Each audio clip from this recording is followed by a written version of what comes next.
Welcome to Academic Sector Track Session 4. I just said to Cosima, lunch is next. Good luck with this crowd. So, our fourth session is the language of water. I had a great time talking to Cosima about this presentation, so thank you very much. Our speaker is Dr. Cosima Wiese. Wiese? Oh, here. Wiese. Cosima is a professor in the biology department, teaching courses in plant biology and environmental science, and conducting research with students in the lab and in the field. Her research has focused on impacts of environmental pollutants on plants, and more recently she has focused on water quality studies. She is passionate about the issues of the environment and engaging students in learning about those issues. She is a graduate of Bucknell University and earned a master's degree and PhD in plant pathology at Penn State University. She is a proud Master Watershed Steward through Penn State Extension and enjoys participation in the educational and outreach opportunities through that program. Cosima.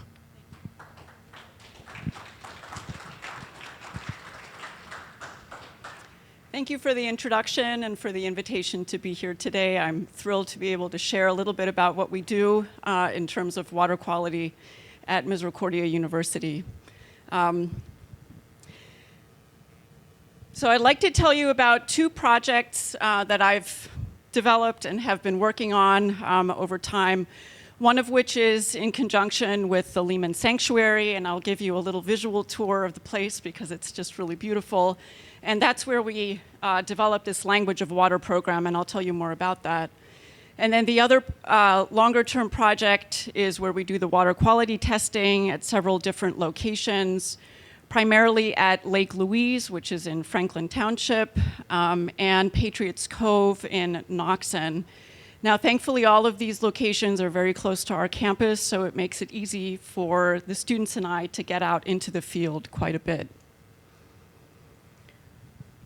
So I'd like to start with the Lehman Sanctuary project.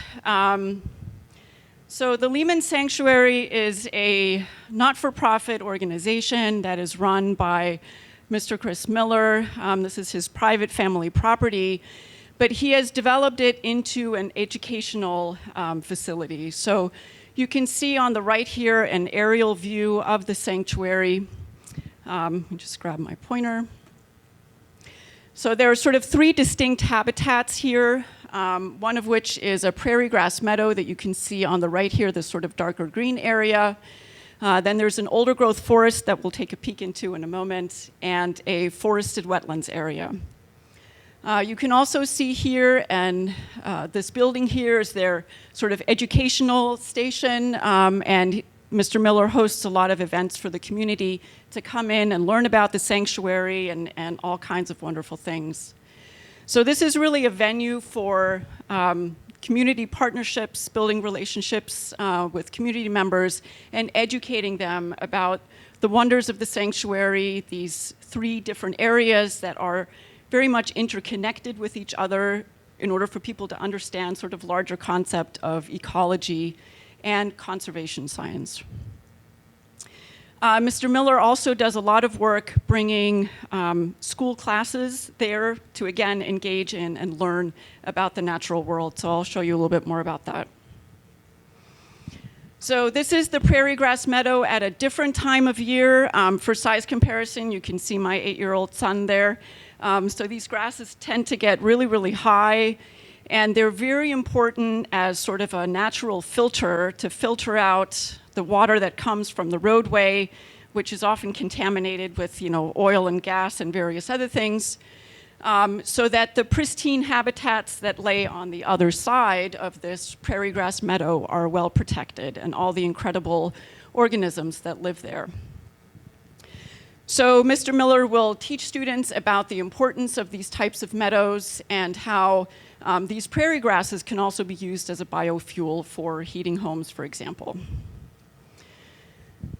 Then as you go down the steep hill, you see the forest. This is an older growth forest that has massive hemlock and oak trees in it, some of which are over 100 years old. There's one in particular that probably takes 8 students to stand and get all the way around it, reaching their arms out like this. So Very, very cool. And then this is part of the forested wetlands area. And you can see one of the many streams that runs through the area. There are also spring seeps and vernal pools, which are more ephemeral bodies of water. But the water here is extremely clean, and that supports a large variety of amphibians. You can see one of the little guys up in the left-hand picture, and this girl here who was there visiting is looking for more of these amphibians. More wetlands area. So here you can see a school group that is visiting the Lehman Sanctuary. Here is Mr. Miller in the red hat. You can see him here and here. I'll talk about this more in a moment. And Mr. Miller often also brings other people in when these classes come. So this is Vinny Catrone. He's an urban forester with Penn State Extension. And Rick Koval, a naturalist, does a lot of work in terms of education. So the kids come, they learn about these different ecosystems, again, the interconnections between them, and very importantly, how and why is clean water so, so important. So to sort of further this idea about how and why is clean water so important, Mr. Miller and I were trying to see what we could do and develop this program that we call the Language of Water. And it's sort of a multi-component program. One part of it is this water quality station. So through some generous grant funding, we were able to purchase both sensors, and then in collaboration with Jason Carabetta from Rugged Telemetry, he was the one who really built the whole brains of this operation. So this station will monitor several parameters, including temperature, dissolved oxygen, pH, and conductivity, so various water quality parameters in one of these very clean streams. And that data is then communicated out using advanced telemetry. On our end, then, we can access that data through a website and create sort of baseline measurements to say, this is what clean water looks like, and this is how we would describe it chemically. The project then also involves getting kids to the Lehman Sanctuary as sort of the immersive component. So as we continue to build this program, we will have the opportunity to have classes join the program and be able to access this live data. We're still working on finishing up our website so that teachers could use that as part of their water quality curriculum. They could then also, again, come to visit the sanctuary so they can see what does an ecosystem with clean water look like in practice. So we were awarded a Environmental Partnership Award from the Pennsylvania Environmental Council a few years ago, which we're really, really proud of. And you can see here, this is on the Lehman Sanctuary's website that describes our Language of Water program. Again, we are just sort of finalizing being able to launch this in terms of a website, but we're very excited about the possibilities here for educating the young people about the importance of clean water and engaging the community and bringing them to the sanctuary to show them what clean water all can do. All right, I will move on now to the second project that I have going on. So we got a little bit of news reporting with this Lehman Sanctuary project. And shortly thereafter, I was contacted by the Lake Louise Lake Association.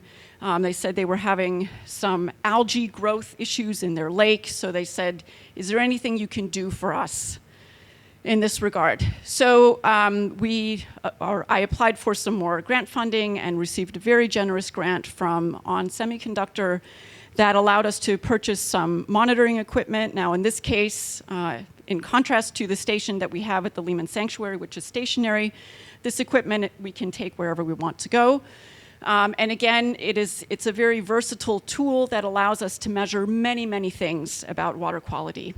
And I don't want to make this into a sciencey presentation, but just to give you an idea of the diversity of things that we can measure about the water that can help us to answer this question, what's going on? Why do you have so much algae growing in the water? So again, here we are building these relationships with community partners. I have had several research students involved in these projects, so they too can use these tools to answer real-world questions. What's going on in the lake? Why does it look the way it does? Can we gather some information about water quality over time and space to see if maybe we can help to answer some of those questions and figure out a way forward? All right, so just as an example, here is Lake Louise. This is the lake that we're doing our monitoring on, and this monitoring has been going on. We did a little bit through the pandemic. That was a little trickier, of course. But we have a full year of data for 2021, and now we have data up until August of 2022, and we will continue our monitoring. So my student developed this sampling plan that you can see outlined here. So we're measuring, here's our lake, right? We're measuring the water that flows into the lake, which is here at sampling point number 4, sampling point number 6, and number 7. We also measure the water quality of the water moving out of the lake. And then we have a bunch of measuring points along the edges here. And in summertime, when we have more time and the weather is warmer, we can take the kayaks out and do some sampling in the lake at various depths, which is lots and lots of fun. I'll also just point out one other location that we sample at. There's a golf course up here, and this stream here runs through the golf course and into the lake. So we get sort of an impression here and an impression there. So again, the purpose is not to overwhelm you with data, but I would just want to show you some visuals. My research student participated in our summer undergraduate research fellowship program, which just finished out last week. He had to give a formal presentation of all his findings, and we will have another event in October where we highlight these, what the research students have been doing. But to just show you data that we can collect that we then communicate on to this lake association to help them in their decision making about how to deal with this problem. And here's the lake. So there's my student, Mike, on the right-hand side. You can see us going out in the kayaks, and a former student, Haley Kubisky, using the equipment to do the measuring. It is as fun as it looks, by the way. Okay, so what you're looking at here is the same data but shown in two different ways. So on the left-hand side, you see what happens to these various parameters over time. So starting from sort of early in the year, January now, until August. And you can see the 9 different sampling locations, right? So any particular data point is not really going to mean a whole lot. But when we look at it over a long range of time, or if we average out the data and look at it here by sampling location, right, then we might start to see some things that jump out a little bit. There's, for example, this point here that kind of jumps out, and the equivalent purple line here on this side that jumps out. So that would be something we would look at more closely. Here's our pH measurements. Again, we can see a little bit of seasonal changes over time and also some changes by location. Not a huge amount going on here, but we do see some points that are higher than what seems to be the sort of cluster or average of data. So again, these are things that we would want to investigate further. Dissolved oxygen, which is a measure of how much oxygen is in the water, important for sort of understanding how well organisms are surviving in the water, since they need oxygen, right? We see sort of a seasonal decline here over time. Some of that is normal as temperatures in the water increase. But some of it, particularly these points that fall below 5 milligrams per liter, are a little bit concerning because some organisms start to struggle to get enough oxygen once it dips down so low. So again, these are now things that we can communicate to the Lake Association and figure out what can we do to improve that. We measured inputs of nitrogen, both in terms of ammonium and nitrate. You may know that both nitrogen and also phosphorus, which we'll get to in a moment, are components of fertilizer. And plants do better when they get some fertilizer, right? Nitrogen and phosphorus. Algae are the same way. So if more nitrogen and phosphorus ends up in a body of water, that typically stimulates algal growth, Okay, so that was something that we really wanted to look at. Are nutrients increasing in the water, and is that leading to increases in algal growth? So we can see that, again, there is some differentiation of how much ammonium we found based on location. And you can also see, again, some changes here. We had some issues with our sampling equipment that the sensors weren't working. But we definitely see some increases here and in this location here, which was close to the golf course. We see, again, high nitrogen levels in terms of nitrate at location 1, which again is the golf course. So this now gives us some more information. Perhaps there is excess fertilizer entering the stream there, and that makes its way down to the lake, right? Again, information that we can use and report to the Lake Association. All right, and then phosphate, similarly, another component of fertilizers, right? We can see seasonally, a bit of an increase over time here. And then also, again, at this location, which is the one right next to the golf course, we see higher levels of phosphate. So is that the whole picture in terms of the algae? We blame the golf course and that's it? It's usually never as simple as that, but it is one piece of a puzzle, right? And so as we continue to collect more data, we can then, again, share this with the Lake Association so that they can make some judgments in terms of how they may want to deal with the situation. So we're just excited to be able to collect this data, analyze it, understand relationships. There's a lot more statistical analysis that we have in our future to try to understand relationships also with temperature changes and precipitation. But it's really, really cool to have this large data set that we could then also share with environmental organizations or the Pennsylvania Department of Environmental Protection. All right, and then I just wanted to very briefly, we just started working recently with Patriots Cove. I don't know if anyone is familiar with it. This is another not-for-profit organization that was first started by a military veteran and his spouse. This is again, about 17-acre property that is there to help veterans and first responders heal and sort of return to normal civilian life. So they organize all kinds of wonderful events, a lot of it focused around outdoor events, fishing, and there's this large stream that runs through the property, and they too were having concerns last summer about excess algal growth. So they contacted us, could we do some water quality monitoring for them? And so we've been doing that since the earlier part of this year. Again, you can see Mike there taking the readings with our instrument. This has been another incredible collaboration. Not only do we have the opportunity now to compare a lake ecosystem with a stream ecosystem, but they just do such incredible work there for the veterans, and it's really neat to be a part of that. And I think for my student and the other students I've had previously, it's been a really exceptional opportunity to see that the research work that they're doing is benefiting someone very, very directly, and particularly organizations like this. All right, I'd like to just close by acknowledging a lot of help and support that we've gotten along the way, grants from the Pennsylvania DEP and Pennsylvania American Water, the very generous foundation grant from On Semiconductor. My student had a Pennsylvania Space Grant Consortium scholarship this year, and our undergraduate undergraduate research fellowship program at Misericordia, and my collaborators at the Lehman Sanctuary, the Lake Louise Lake Association, at Patriots Cove, and my research students.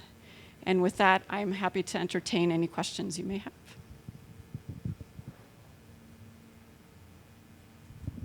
Thank you very much, Ray.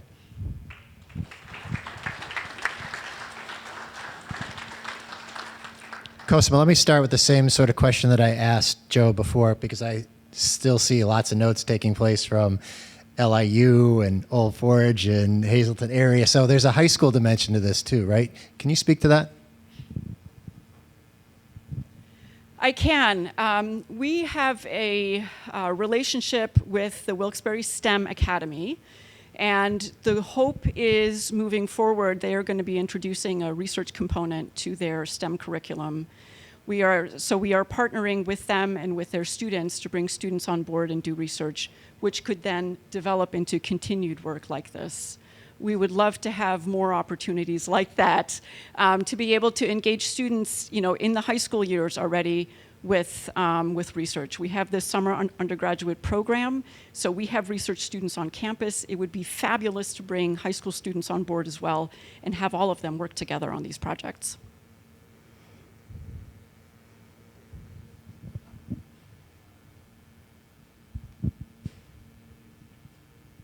I'll walk to the back. I can ask questions all day. Anybody else? Alex, just introduce yourself. Greetings, Alex Brunel, Predictable Property. I guess hopefully this isn't outside the scope of this conversation, but I invariably see bodies of water, even as large as like Lake Wallenpaupack, have these E. coli blooms or these bacterial blooms. Is there a way to mitigate against that on a lake level, or what do you do about that?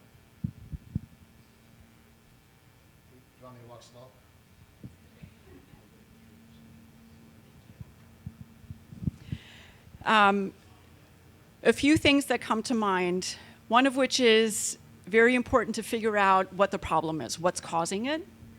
So let's say, for example, there is a lot of fertilizer runoff or other organic material that goes in that then sort of stimulates the growth and bloom of these things. There are ways in which you can use plantings, for example, along the edge of the lake or whatever other inputs and inflows you have that could capture some of those nutrients before they get into the lake. So that's a possible mitigation strategy. There are other ways in which you may be able to use some aquatic plants to take up some of that, and also just studying whether there are other factors. It might have to do with the sediment below. I mean, there are many things that could be causing it. Understanding what those causes are really important to then implement a strategy that's going to address those root causes. But certainly also with increases in temperatures we're experiencing, that can help to stimulate some of that growth. That's a little harder to address. I hope that answers the question a little bit. Any other questions? Okay, then what we're going to be doing next is they're going to be putting lunch out. We're going to have people choose to go at their own leisure to pick up lunch. We will be starting the lunch keynote somewhere around 25 after, give or take, depending on how the crowd is in terms of getting lunch, and Jeff will be up. And then we have our panel at 1 o'clock. So thank you for the morning. Cosima, great presentation. Thank you so much for being with us this morning. All right, very good.